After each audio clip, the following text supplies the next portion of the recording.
collapses in the country is quite worrisome. And in the Federal Capital Territory, the most recent is the fence collapse at Wuse 2, which claimed 2 lives and left 4 people injured. The point of concern to an average Nigerian at this point is what was responsible? Are the engineers at the site even registered to begin with? And what is the authorities' take on these issues? Welcome to the program Inside Abuja, where we explore happenings in the Federal Capital Territory Administration. I am your host, Joy Iguchi. On this edition of this program, my guest is the Director of the FCTA Department of Development Control, Town Planner Mukhtar Galadima. Thanks for joining us, sir. Thank you so very much. Quickly, let's proceed. What is your department's assessment of this recent fence collapse at Wuse 2? It is really unfortunate that that incident occurred, because it's one particular site that when our officers, in the course of our routine monitoring, spotted the excavation for the basement and noted that the proper building technique was not being used, so they directed the supervising engineer to stop until necessary things are being done. Unfortunately, the day of the incident, unknown to us that they have gone back to site, he engaged the services of some of these workers, which we refer them as the low artisans, in the course of manually excavating the base of the fence and existing fence. Then the fence collapsed on the workers. So we fortunately lost 2 lives. Yes. Ideally, supposed to have retained the existing fence, shore it up so that the fence will not erupt. But he didn't follow that techniques. So majorly, the supervising engineer was at fault. So we have already compiled our report so that we can forward to the necessary agency of the FCT administration for prosecution, because we can't continue like this. Yes. Okay, so does Nigeria even have building codes to begin with? And if there's building codes in the country, how can these codes be leveraged upon through probably cooperation with stakeholders to ensure that they are harmonized? And what are the punitive measures for perpetrators who break these building codes? There is a building code which has passed through all the necessary stages in the process of legislation. It's just waiting for the final assent, I think, of the president. Once it is passed into law, it has become a legal document binding all activities as regards to building construction in Nigeria. So as of now, it's assumed the code is not legislated, or it is not being effected as a law. It's just there, not yet passed into law. Yes. Okay, so while we are talking about these building codes, the Federal Housing Authority, of which areas like Gwarimpa, most of the houses, they are under the FHA. So, and we find out that, that area, some of them are not really up to standard, like the normal approval from the FCTA. So, how do they correlate? How can both be harmonized? And where does integrity test fit in? The whole scenario is like this. FCT administration allocate a huge chunk of land to Federal Housing Authority for the purposes of building houses and selling to Nigerians and other citizens alike.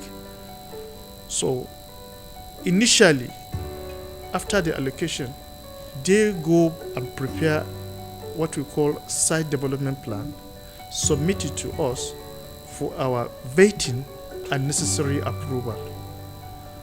So ideally, if there is any change to be made that has not been earlier approved by us, FHA is supposed to come back and present their reviewed design But as the case is, in the past, there were some understandings that certain kinds of development, FHA can go ahead and grant them approval because they have some professionals also in their own agency.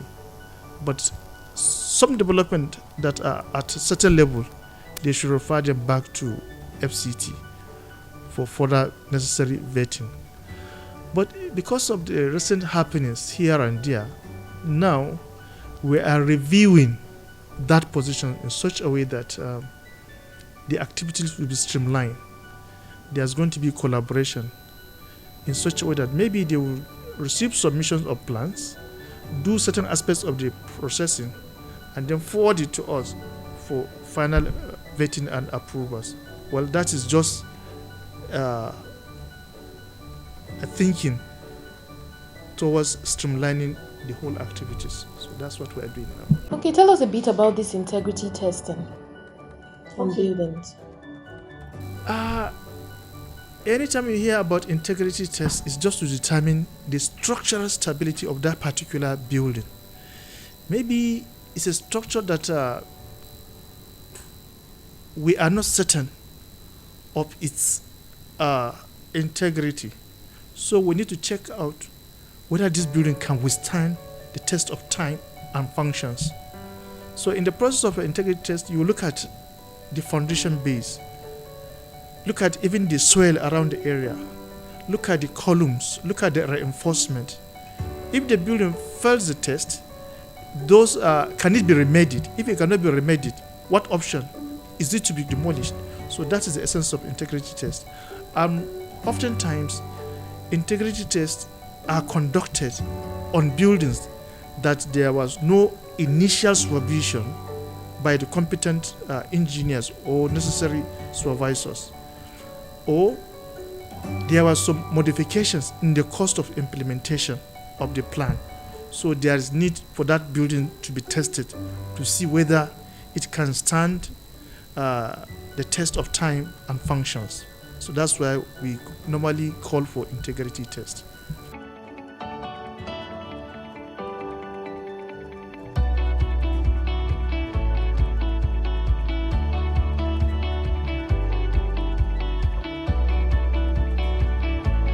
There were buildings removed that were on water line, yes, on floodplains. So we have to remove them so that the water can pass easily.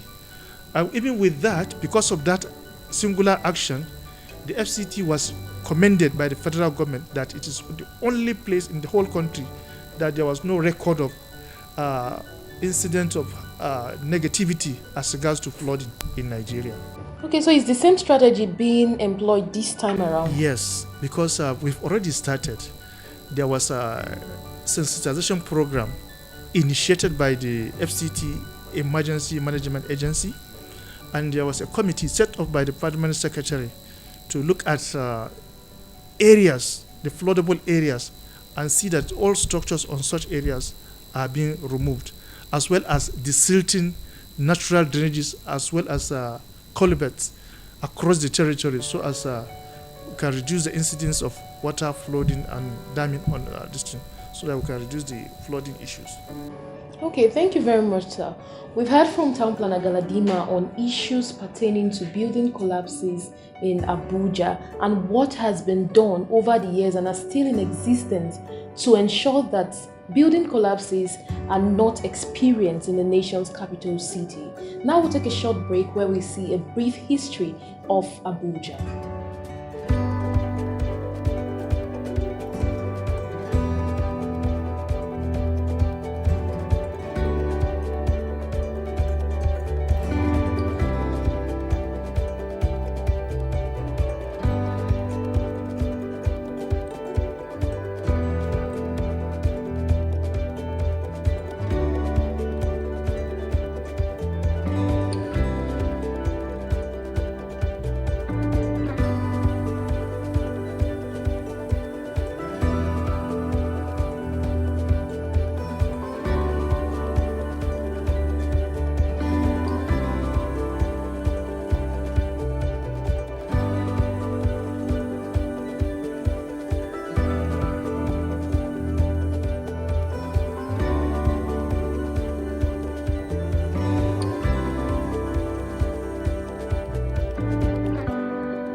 The Federal Capital Territory Administration, FCTA, through the Department of Development Control, is making a point very clear here, which is that the FCT administration will not allow developers to alter the Abuja Master Plan and the Land Use Act. The Director of Development Control, Town Planner Mukhtar Galadima, who visited some sites in Gaduwa district of the FCT, ordered a developer of an ongoing estate to stop work as a result of encroachment. We marked the structure, we served them all the relevant notices. Yes, but they failed to comply with our notices. Because expectedly, when we serve you notice, you have to stop until all investigations are concluded. But they failed to comply. Now, since they are contesting based on our own arguments, so we have called surveyors now to come and investigate the whole site. Because most likely, maybe there is shift on ground from the original space allocated. So we want to confirm.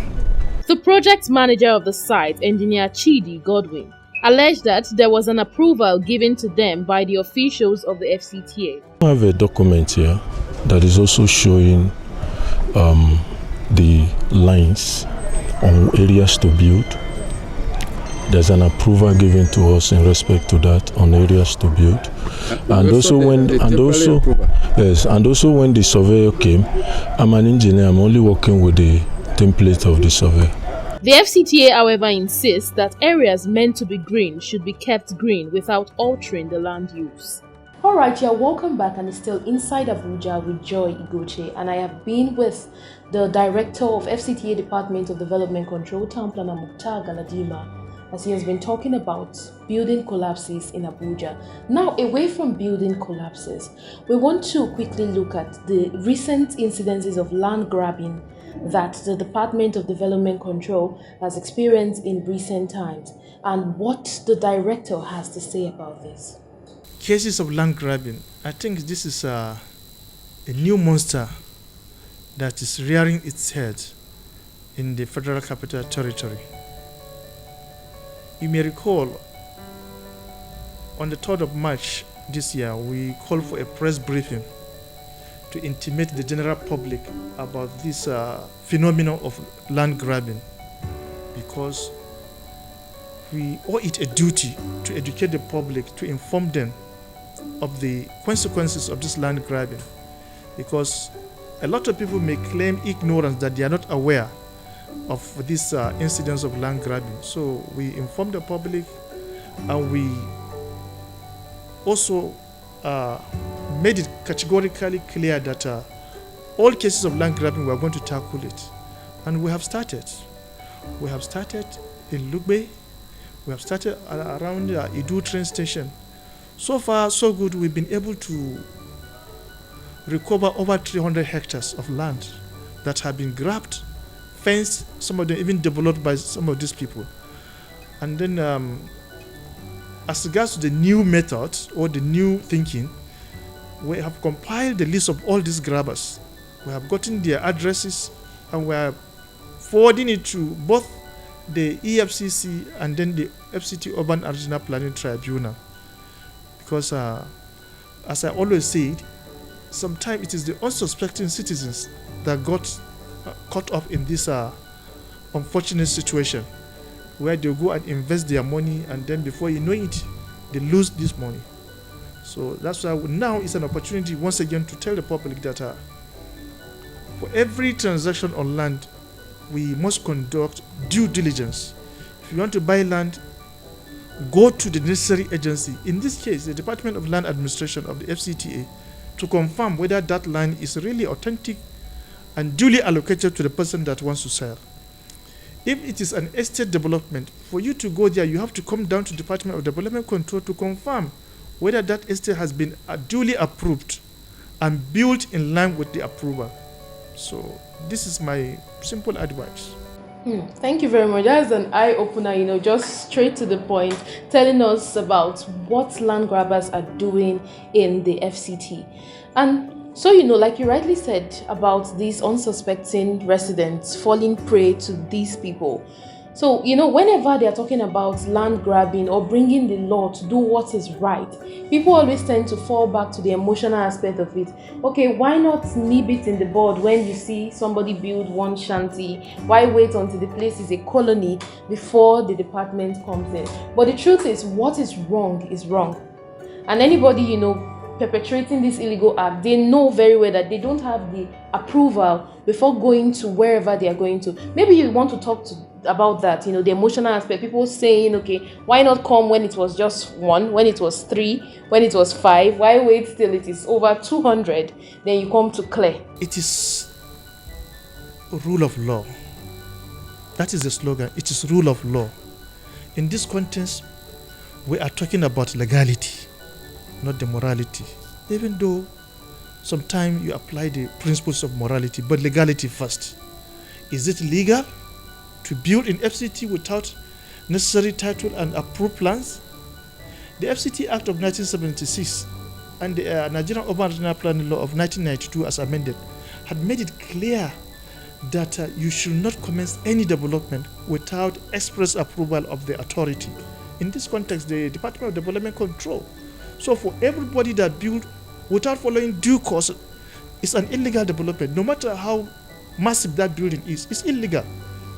So at any time, the arm of the law will get to you and will remove it.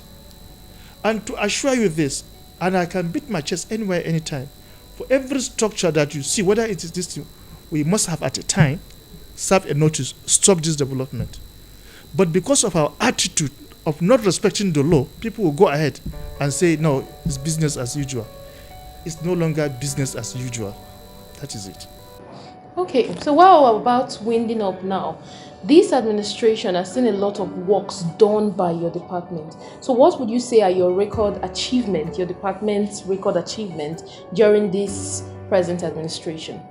We have done so much, but we want to do much.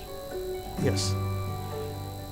First and foremost, we try to turn around the time of granting development permit, maximum of 90 days, which is the stipulation or the provision of the Urban Regional Planning Law.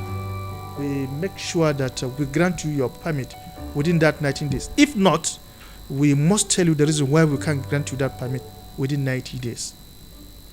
And in the course of these approvals, we've been able to generate over 50,000 jobs within various construction sites. So you can see that every approval we grant, it generates employment, including the woman selling food to the workers. So that's why we made it as a duty now to make sure that we grant this approval as at when due. And some of the structures that we approve, they are adding value not only to the FCT but to Nigerian as a whole. So that's why we thought it fit that we should do this. And then furthermore, now we are decentralizing. We have commenced the process since, where we open offices at the satellite towns so that people can reach us through those offices. Not that for everything you have to come down to Zone 6, that is the headquarters, no. There are offices in Kubwa, there are offices in Gwagwalada, offices in Nyanyakaru, and even Karshi, so that you can reach us through these our officers at those places. And then also, we try to involve stakeholders in the process of building plan approval, as well as even the enforcement exercise. We believe that we are dealing with human beings. We shouldn't be just high-handedness. So we give people room. Sometimes we invite consultants to come and sit with us in the course of vetting their drawings, like a kind of public participation in decision making. So these are some of the innovations that we made in the grant of a development permit in the FCT. And there are so many other things that this is not even enough time for me to mention of what we have achieved. Yes. Okay, thank you very much, sir. So just before we go, what is your advice to that FCT resident out there watching this program today? First and foremost, I must commend the FCT residents for being partner with us, because we have received a lot of information from the citizens, from the residents, particularly when they notice some development that they are not in conformity or they are not comfortable to be with there. So, and then also to call them that please and please, for every transaction on land, be it purchase, be it development, they should follow due diligence. They should do due diligence. Get information on that particular aspect that you want to do on land. Yes. If not, you may end up being a loser. By the time you invest so much on the land, and then tomorrow it turn out to be that that land is not designated for that purpose, or that land has not been allocated for that purpose. It has not been allocated, or you bought it from one cheap or one of the fraudsters. Before you know it, it will go down. So that is it. Okay, so while you're at that, is there any challenges you may want to talk about that you faced over the years in this department, dealing with people and all of that? The challenges are multifaceted. They are internal and external. Let me start with the external. The population pressure on the FCT is a major challenge to us, because as people run from other places coming to FCT as a safer haven, and wherever they come here, they want to be accommodated. Wherever they can get, whether it is legal or illegal, they want to put up an accommodation. In the process, they may end up building illegally. So we have to go and remove it. Or look at the way and manner people are treating the city like an orphan. People eat anything, dump it anyhow. People just trade anywhere on places that are not designated for that purpose. You can walk on the street. So these are part of the challenges that we are going through as part of the city managers. And then also another challenge is maybe internally. You can see our equipments. They have been for a long time now, but thank God the administration has made some efforts now. We are expecting some new machines, and we are rehabilitating what we have. And as I say, because of the rapid expansion of the territory, we need to expand also. So that's why we're making effort now to see that we have offices all over the territory. So I think basically these are some of the challenges, because there is no human endeavor without challenges. So ours is not exception. Yes. But we, as much as possible, try to see these challenges as opportunities. So we work on these opportunities to get better results. Okay, thank you very much, sir. If there is one thing I agree with FCT residents with today, is that we've had a swell time on this program with the director of FCTA Department of Development Control, Town Planner Mukhtar Galadima. It has been insightful, it has been eye-opening, and the warnings are out there, so we have to keep it while the sun shines, so as not to fall prey into the hands of these fraudsters and land grabbers. Thank you very much, sir, for your input on today's episode, sir. You're welcome. Thank you, sir. So this is the much we can take on today's episode of the program Inside Abuja. Join us again same time next week for another thrilling episode. I remain your host, Joy Igoche. Bye for now.